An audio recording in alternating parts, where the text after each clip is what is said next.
addressing creativity, we want to look at what do we mean by creativity? And there are really 4 different things which are different. And we want to understand each one of them to see where we're positioned, what we're talking about. So I read most of the books on creativity when I was working on my book, lots of them. And a lot of them were not about creativity. They were about mastery or innovation. Innovation is very important right now. The innovation society, we have to innovate in industry. Despite cheap labor and competitive tax situations, global economic situations, the United States remains healthy because it's good at innovating. Go down the list. IBM, Apple, Microsoft, Facebook, Google. Every one of them is an American company. The only non-American company is Skype, founded by some kids in, I don't want to say what country because I don't have it right, but just some kids did this. But all the rest are American. And so innovation is important, but it's not creativity. We should understand what each of these is. And I think there's a difference between ordinary creativity and visionary creativity. So starting with mastery, we associate that with what I call the 10,000 hours thing. And it's associated with various writers who talk about it. But really, the psychologist K. Anders Ericsson did the research, originated the idea, and shows that to master just about anything takes about 10,000 hours, which is about 10 years. And at first, that's not a lot. I mean, how long does it take to be a doctor? When you count college, med school, intern, residency, there's your 10,000 hours. Or whether it's chess or soccer or baseball or etc. And concert violinist. So lots of different fields he studied, and it was pretty consistent across these fields. Well, looking at this idea, Malcolm Gladwell, a very popular writer, tried to develop that point. And Gladwell's position is one I don't agree with, and that is that a lot of people debunk creativity. That, oh my God, it's some type of genetic genius that makes you creative. He says, no, anybody can be creative if they work hard, is what a lot of people want to say these days. Well, I think it's both. You can't do it without hard work, but I don't care how hard I work. I'm never going to be a brilliant mathematician. I'm never going to be a mediocre. I could have been a mathematician, but a mediocre one. I was good in math and did calculus and in college and stuff, but that there are people who it works that way. There's a Big Bang Theory episode in which Sheldon has got nothing else to do. He's going to help Raj, the Indian, who's an astrophysicist. I'll come over to the lab, and he says, fine, sit in front of this computer, see if you can find anomalies in these numbers. He says, there's one. He says, what are you talking about? It takes years to find those. He says, no, there's one. He says, how'd you find that? Oh my God, you're right.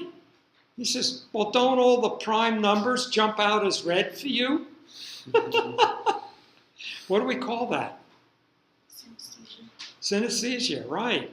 That, there's some people that can say, what's 10,332 times 6,115? And they give you the answer like that. They just see it as forms, colored forms that interact. So some people, you can't learn that. Actually, there's a guy who does that, and he's got an online course, which I took. But, I'm never going to be able to do it like someone who's for real. So he tries to make the point that Mozart, it wasn't until 10,000 hours. Yes, Mozart was a child prodigy, and his father was quite a Tiger Dad. he had to practice all the time. Mozart was listening to music before he was born. His mother was a musician. His sister was a musician. His father was a musician. He heard it in the womb. So, and then he was dragged around to all the great musicians of his time to interact with. And that's how you become really great. There's an important essay written in the 60s maybe called Why There Haven't Been Any Great Women Artists, something like that. And if you're interested, what I just said, we'll find it on Google. And it's in my book. But people were discussing it at the time, say, well, maybe there are great women artists, but we don't recognize them, or there's no such thing as a great artist. That's just something that the male hype machine makes up. Or there are great women artists, but they don't get recognized. And this woman, and I'm not remembering her name, but it's in my book, wrote this brilliant essay in which she said, the greatest artists get that way by interacting with other great artists. You hang out with the best. You argue with them. They dump on your work. They criticize your work. You look at their work.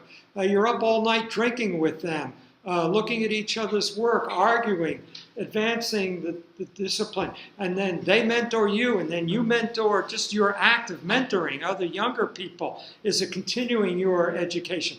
And if you're denied that opportunity, which women had been until recently, you're not going to be a great anything.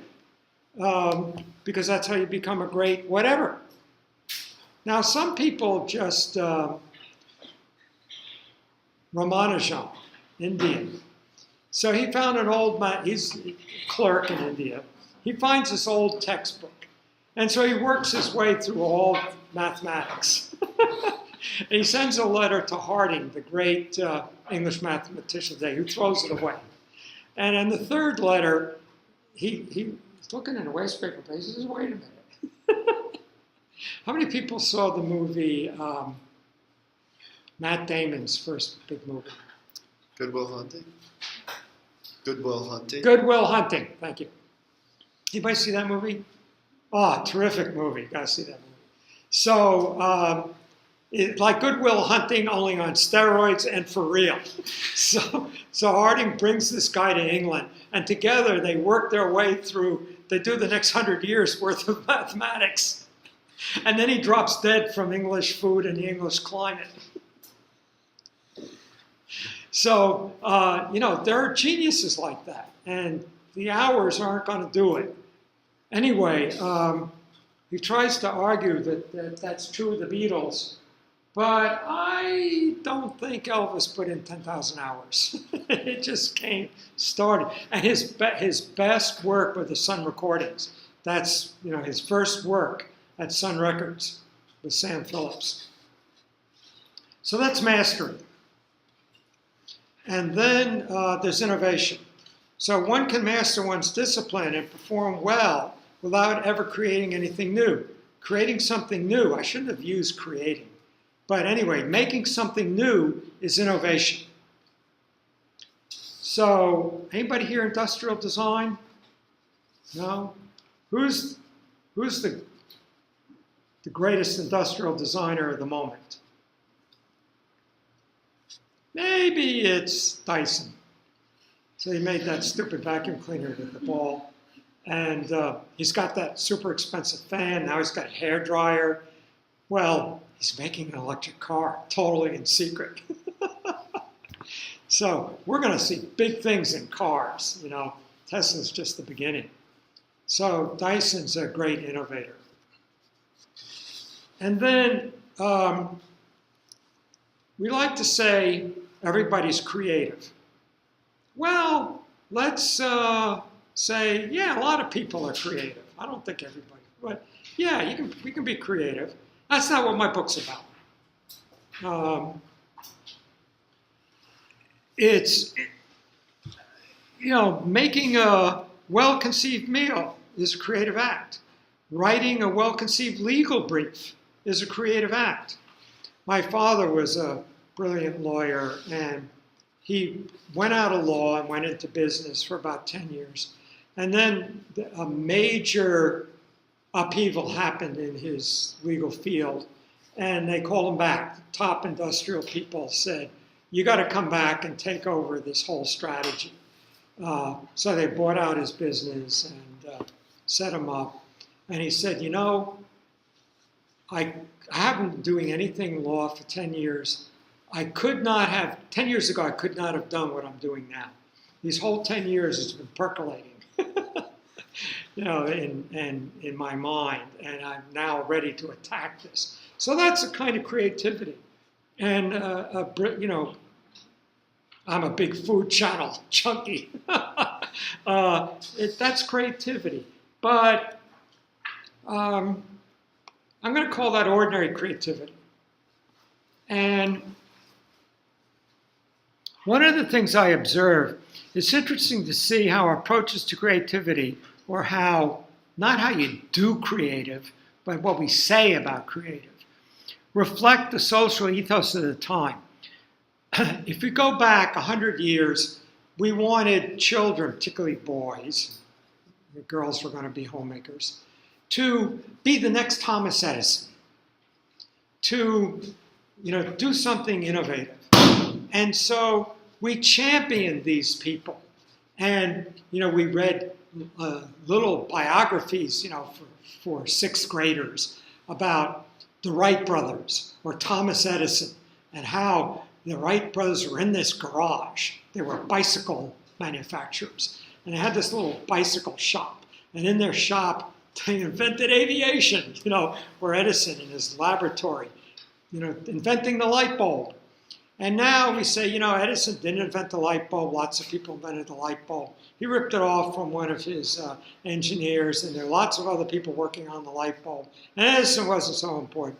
So because we're in a communitarian ethos, we don't want to celebrate the individual. I'm not saying either biography of Edison or the light bulb is correct. Just saying it's interesting how the story we tell depends upon the political, socio-political position we want to put forward. And we're in a very communitarian time. We want to promote community. So we talk about creativity in groups. So when individual achievement was valued, we were told that creativity comes from rare individuals of genius. In our current era of egalitarian values, we're told that we're all creative, and that creativity comes from collaboration. So I'm not saying it's one way or another. It's just interesting how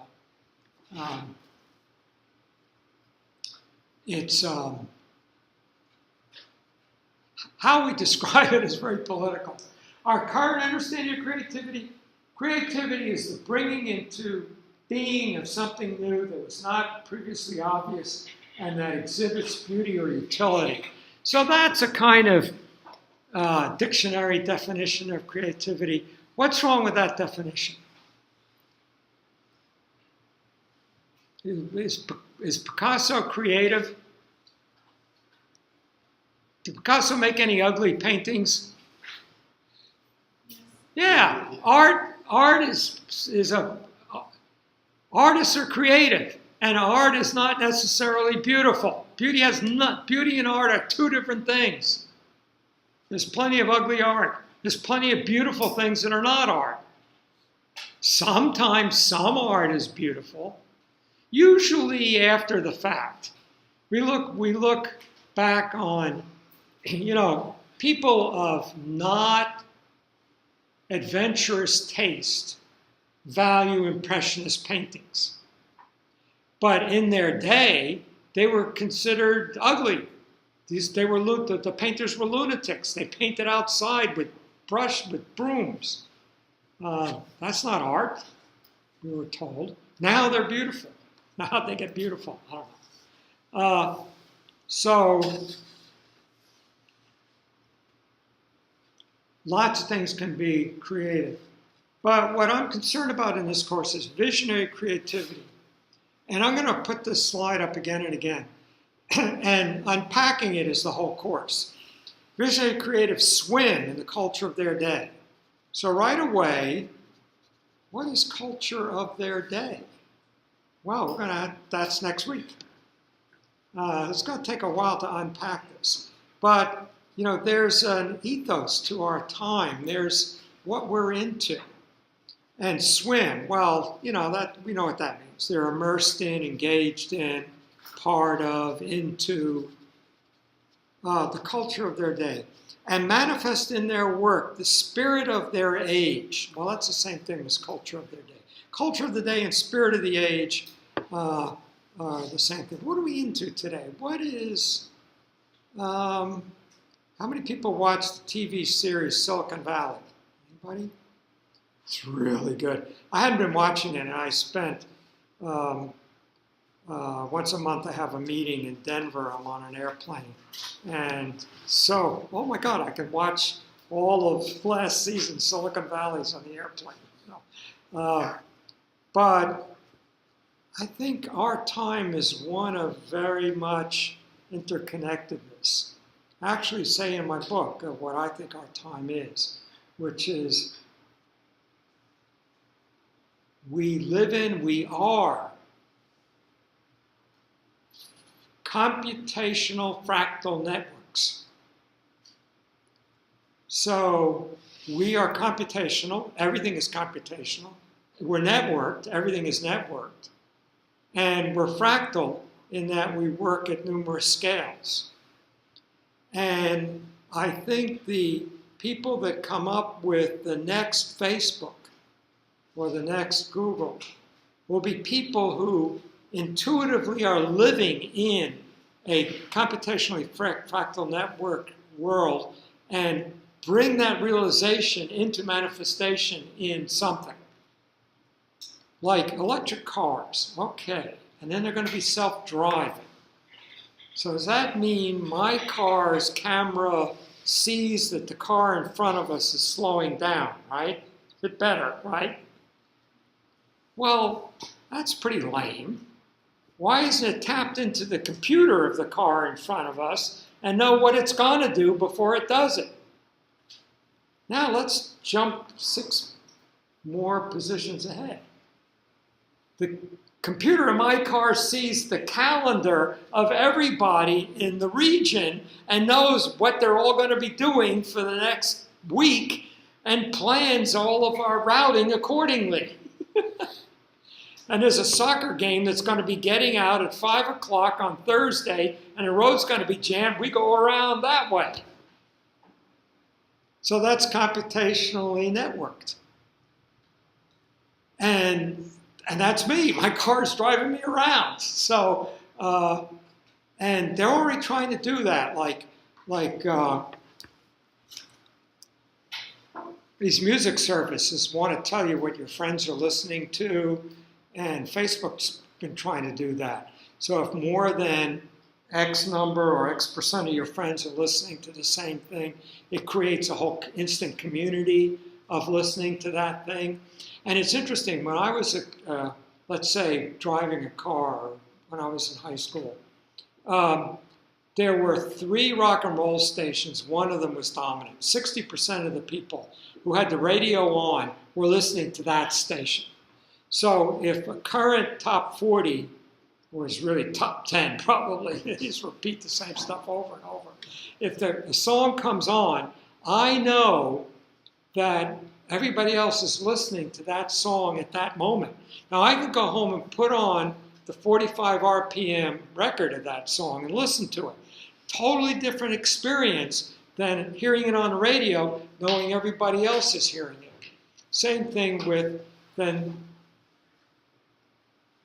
Monday night, everybody would be watching I Love Lucy. 60% of all, not televisions, of all people were watching I Love Lucy. And then the next morning, everybody's like, anybody watch Big Bang Theory? You didn't have to ask. Everybody saw I Love Lucy last night and could talk about it. Something like 100 million people watched when she went off to the hospital to give birth to little Ricky. She was really pregnant. the actress was. So they built it into the show. And it was like everybody was talking about it. It's not like that anymore. Now it's, so the people who were tapped into that and understood that could create something like Time Magazine, which everybody subscribed to Time Magazine. Now everybody, looks at different websites. Time Magazine, Newsweek is gone. Time Magazine doesn't have much longer to go.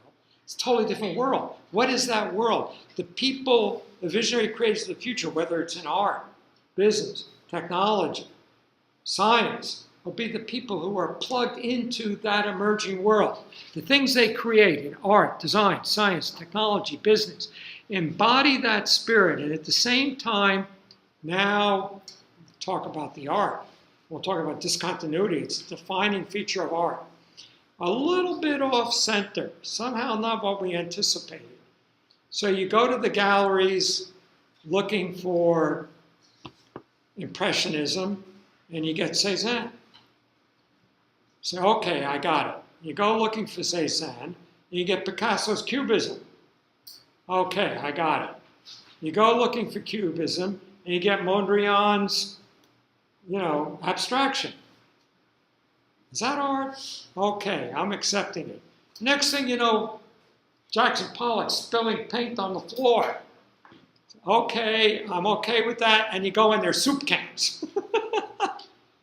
That's discontinuity. That's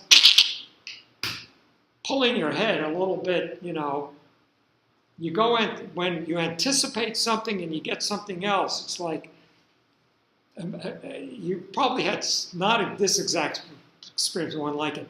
You think you're eating ice cream and it's cheese. Nothing wrong with cheese, but if you think it's ice cream, it's, oh my God, what did I just put in my mouth? Because your whole system is set up to work with it. You don't see what's in front of you. You just get a few little hints, and then you take your preconceptions and your stored material, put that all together with the little hints that come in, and create what we see.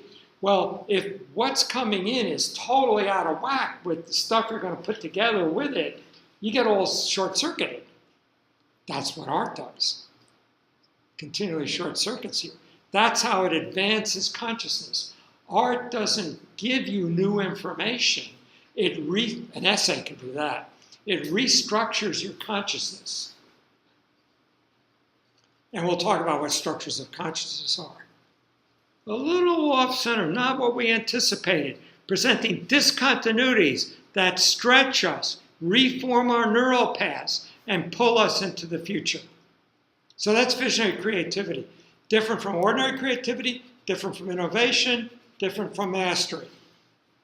Now, a visionary creative has to probably master their discipline, be innovative, and be creative. But they're doing something beyond all of that. So, visionary creativity is embedded in, at the same time, remaking of its culture. So here's Isaac Newton, Principia Mathematica, and envisioning the Newtonian clockwork universe. And key to that is a uniform space and time. Space is uniform. Boom, boom, boom, boom, boom, boom. Time ticks the same everywhere. And I have a place to stand for a point of view. And the moment you have that, you've got perspective. So the artists, including Leonardo da Vinci, Madonna of the Rocks, were about 100 years ahead of the physicists in creating this world of uniform space and time, causality, and an individuated human being with a point of view. And that's what you need for Newtonian physics. So the artists and physicists are creating that world. They didn't discover it, they created it. Because that's not what the world is. Who knows what the world is? But here's a different point of view. So Einstein says there is no fixed space. There is no absolute space. Space is continually contorting dependent on mass. Every body in the universe, the Earth, the Sun, all the other stars, are together creating a dynamical space-time, which Salvador Dali is illustrating right here. The melting watch is indicating that time is flexible. Robert Noyce is one of the inventors of the integrated circuit, the chip. It changes everything. So we had transistors, but a transistor, might be about that big. How many transistors are on the main chip in your phone? About 1 billion. Literally 1 billion circuits. That's what he invented. And his first one was pretty big, but they've been shrinking them continually. And they're nowhere near done shrinking them. Well, Steve Jobs figured out they were now powerful enough to give you a graphical user interface. And that changed the world.